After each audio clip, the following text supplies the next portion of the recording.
are we doing about this temporary wall over here they've been talking about? Over the past 40 years, Stephen Oliver has made a name for himself with his successful East Bay construction business. But now he's becoming more and more well known for an entirely different kind of venture. At their 100-acre ranch in Sonoma County, Steve and his wife Nancy have assembled one of the most ambitious private collections of site-specific sculpture in the world.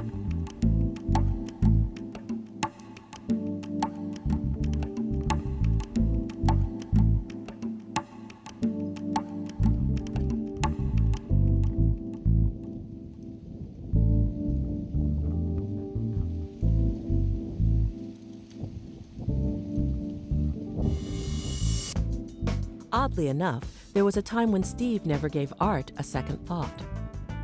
Yeah, I had no interest in art at all. And it took my wife returning to school to finish her degree and being forced to go to museums and hated it, just hated it. I mean, I looked at work that was work being done by contemporary artists in museums and said, it wasn't art. Well, if that's art, I can do that. You know, I can paint the canvas red. And then somewhere along the line, you make this transformation where you look at something that so annoys you that it fascinates you.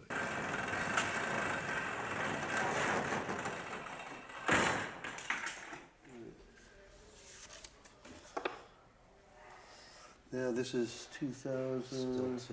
Steve's initial fascination soon grew into a passion for collecting.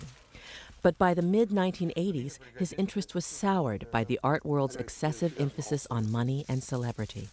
We had become increasingly distressed by reading more about art on the financial pages and the critical pages. It seemed to move from a critical discussion of contemporary society in the artist's view to a discussion about the latest art star and his or her financial success, the latest auction record, etc. And that was a little distressing. So we decided to commission a work here to end any discussion about art as a commodity, and it was just a lark.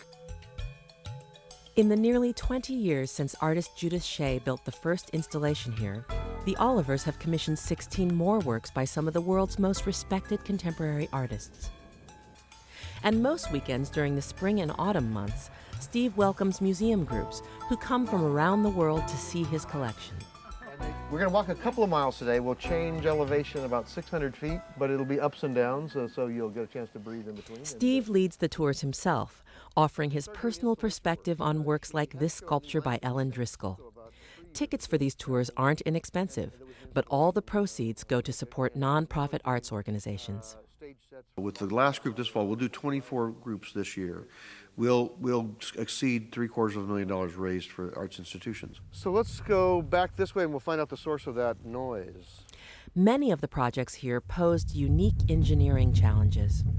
In 1992, artist Bill Fontana installed a 2.5-mile network of underground piping and cables surrounding a small lake, all designed to transmit low-frequency sounds to 6 giant subterranean speakers. It comes on randomly 1 hour a day between 8 in the morning and 8 o'clock at night. There are 5 12-minute segments. The first 12 minutes are the waves on Point Reyes. This is actually Niagara Falls. And this one is one that comes on 10 seconds at this speaker, and it'll go physically to the furthest speaker away. All right, we'll head back up this way. It's all downhill from here.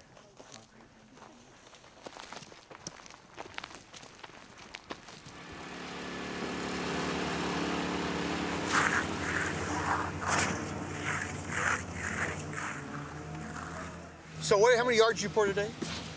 We got about 380 in, and there's probably 120 to go. Okay. So it's good. I mean, here at this quarter to 12, you're ahead of schedule. Traditional collector doesn't have access to the methods and materials and manpower that we do. Sometimes it takes the artist a little time to understand we have those skills.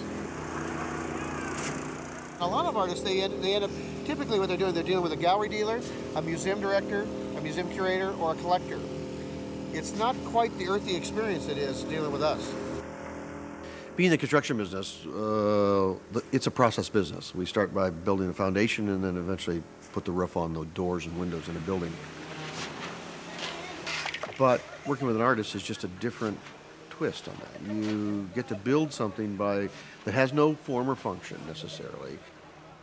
It's just an extraordinary experience. It's something that our discipline doesn't allow us to do professionally, but allows us to do it here at the ranch. Steve's construction expertise has proven useful in ambitious projects like this one, a quarter-mile-long stairway by artist Bruce Nauman. Because the height of each step uniquely echoes the profile of the hillside, it took Steve's crew 5 months to pour all 289 steps. Well, the scale of what he's collecting is really something. There are very few people that collect site-specific installations, and I think the success is that he's allowed the artists to go even beyond what they thought they would do. This is, up until this year, probably our most ambitious project to date. This is 260 tons of steel done by Richard Serra called Snake Eyes and Boxcars, completed in August of 1993. Snake Eyes and Boxcars took Steve and Richard Serra 3.5 years to plan, fabricate, and install at the ranch.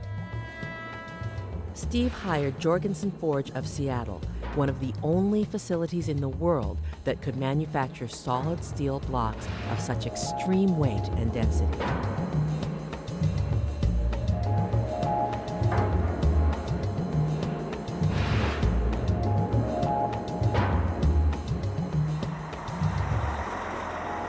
A convoy of trucks drove 26 hours straight to transport the blocks 800 miles from Seattle to the ranch.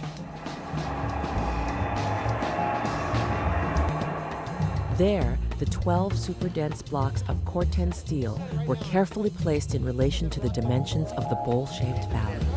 Right, the bubble's there, it has to go that way. About a half inch. The fact that it did take a great deal of time seemed to ensure in his eyes that the project was given the necessary patience that it needed in order to be what I wanted to do. So I was never felt that in any way I was rushed or that he was unsympathetic to my concerns. The most often question here is why weren't they just hollow and burnish off the corners and not worry about it?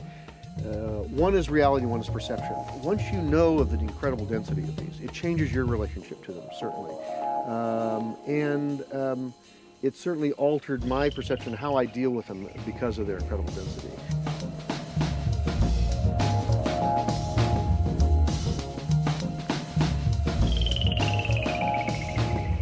Every one of the pieces on that ground is a result of this, really his shepherding the process, his becoming the collaborator and the constructor. So here, September 21st, which is the autumnal equinox, that light strip was exactly centered within that shadow form. A lot of collecting is collecting and then standing in front of the thing that you collected. In Steve's case, he's standing behind it. He's embracing it. It's the work. 15 years after Roger Berry completed his arch at the ranch, Steve still finds the time to check with his old friend, who's now finishing up a new public sculpture in stainless steel. So, this goes where? Cupertino, let me show you what it is. It's fantastic. So cool to see these guys build this thing. Yeah. Steve has continued to remain interested in my work, which is really a thrill. That kind of intellectual curiosity about where I might be going, that's unusual. When you join it, where do you? Is there some steel connection that goes? Yeah. These people enter your lives, and you have a real connection with them for a long period of time. We have this sort of extended family all over the world now. So is it? But will this base plate be exposed now? No. Because we're so addicted to this process now that as much as anything we're collecting life experiences. I mean, the best things that come out of this are these wonderful relationships we have with the great creative minds of our time.